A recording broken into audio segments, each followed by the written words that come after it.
सभी लोग हमारे आदरणीय हैं, मंचासीन सभी भगत गौतम बुद्ध के चरणों में नमन करते हुए शिक्षा के अग्रदूत महात्मा फूले के चरणों में नमन करते हुए आप सबके बीच में आप सभी लोग हमारी बातों को सुन रहे हैं और ये आयोजक मंडल को मैं बाके बिहारी यादव समाज के तरफ से बहुत बहुत धन्यवाद देता हूँ। मित्रों, छोटी सी बात मैं रखूंगा, कम समय लूंगा, लेकिन कुछ नई जानकारी जरूर देने का कोशिश करूंगा, प्रयास करूंगा। सोचिए, जब माता सावित्रीबाई फुले से ज्योतिराव फुले की शादी हुई, शिक्षा ग्रहण करने में अड़चन पैदा हुई, उनको बाहर निकाला किया गया। आप लोग सुने होंगे, उस समय समाज में हुक्का पानी की चलन थी। उनके पिताजी को गोविंदराव जी को कहा गया कि सुनो गोविंदराव जी, यदि फूले को पढ़ाया, ज्योतिराव को पढ़ाया, तो हम आपको गांव से निकाला कर देंगे, समाज से निकाला कर देंगे। साथियों, इसका भी परवाह उन्होंने नहीं किया और गांव निकाला का उन्होंने स्वीकार किया और अपने गांव को त्याग करके दूसरे गांव में बस गए और अपने शिक्षा को उन्होंने नहीं छोड़ा। 9 साल की कन्या माता सावित्रीबाई फुले से उनकी शादी हुई। जब शादी के बाद भी जगह जगह जाकर शिक्षा का अलग लगाने की बात थी, समतामूलक समाज की गठन करने की बात थी, भाई बंधु बंधुत्व लाने की बात थी। तो हमारे साथ जो हमारी अर्धांगिनी होती है, हमारी पत्नी होती है, कहीं ना कहीं हमारी पैर की बेड़ियां भी होती है। ये बात सोच करके फूलो जी अकेले समाज को जगाने के लिए जाने वाले थे। माता सावित्रीबाई फुले बोली कि मैं आपके साथ चल के समाज में काम करने के लिए तैयार हूं, मैं आपके साथ दूंगी। ध्यान रखिएगा कि फूले जी ने ऐसी बात कही, जिंदाबाद जिंदाबाद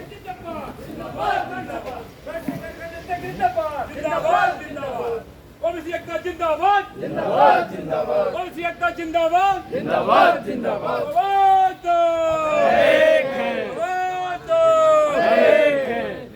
बैठ जाइए आप लोग। हमारे बीच में सूर्यवंशी जी पधारे हैं, आपका काफी देर से इंतजार हो रहा था। मैं अपनी बात को जल्दी समाप्त करूंगा, काफी लोग हैं। देखिए, मैं इस बात पे था कि माता सावित्रीबाई फुले ने ज्योतिराव फुले साहब से बोला कि आपकी कार्रवाई में, आपकी अलग जगाने में मैं बेड़िया नहीं बनूंगी और आपका मैं कदम से कदम का साथ लेकर के आपके कार्य को आगे बढ़ाऊंगी। मित्रों, शायद आपको मालूम होगा या नहीं होगा, आज मैं बता देना चाहता हूं कि फूले जी ने अपने पत्नी सावित्रीबाई से यह बात कही कि तुम दोनों भूजा उठाकर कसम खाओ कि कभी मां बनने की बात नहीं कहोगी। क्या यह आज के समाज अपने पत्नी से कह पाएगा? समाज को आगे बढ़ाने के लिए बात नहीं कह पाएगा और आज की नारी भी यह बात स्वीकार नहीं करेगी कि मैं आजीवन माता नहीं बनूं, कोई स्वीकार नहीं करेगी। लेकिन हमारी भारत की प्रथम महिला जो शिक्षा का अलग जगाया, उन्होंने दोनों हाथ उठाकर कसम खाया कि जब तक जीवित रहूंगी मैं मां बनने की इच्छा जाहिर नहीं करूंगी। मित्रों, इसका देन क्या हुआ? महात्मा फुले जी ने कहा कि यदि तुमने मां बनने की इच्छा जाहिर नहीं करोगी तो भारत ही नहीं, इस इस धरती का तुम्हें मां बना दूंगा, तुम्हें पूजनीय बना दूंगा। आज माता सावित्रीबाई फूले को हम लोग माता सावित्रीबाई फूले कहते हैं। हमको उन्होंने पैदा तो नहीं किया, लेकिन शिक्षा का ऐसा दूध पिलाया कि हम लोग दहाड़ते हैं और अपनी बात रखने के लिए दम से बात करते हैं। शिक्षा वो शेरनी का दूध है जो पिएगा वो दहाड़ेगा। यह बात कहां से आई?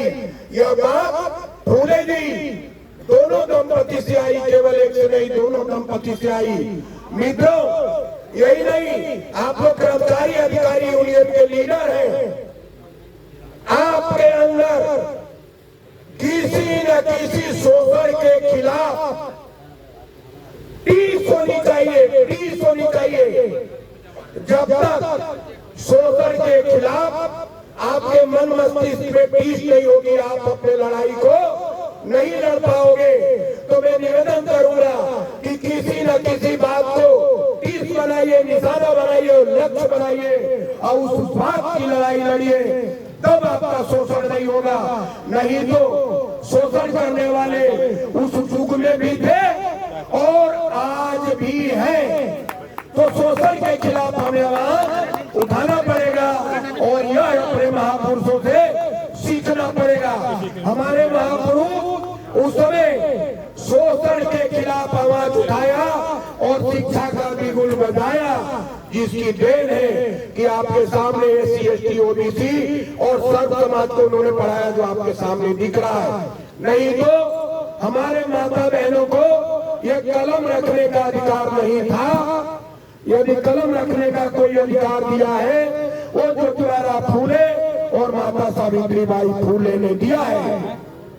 हमारे पढ़े लिखे साथियों, आपसे निवेदन करूंगा कि यदि आपके माध्यम से कहीं शिक्षा में कोई परिवार, कोई आपके साथी मित्र, हमारा मित्र गरीब परिवार है और यदि शिक्षा में उसका परिवार आने वाली हमारे भारत का भविष्य पिछड़ रहा है, तो उसको तन धन से सहयोग करके उसको आगे बढ़ाने का काम करें, तब महात्मा फूले की जयंती सार्थक होगी, अन्यथा सार्थक नहीं होगी। केवल हम बीवी बच्चे अपने पालते रहेंगे तो ये कोई भी काम कर लेता है। बीवी बच्चे पालने के अलावा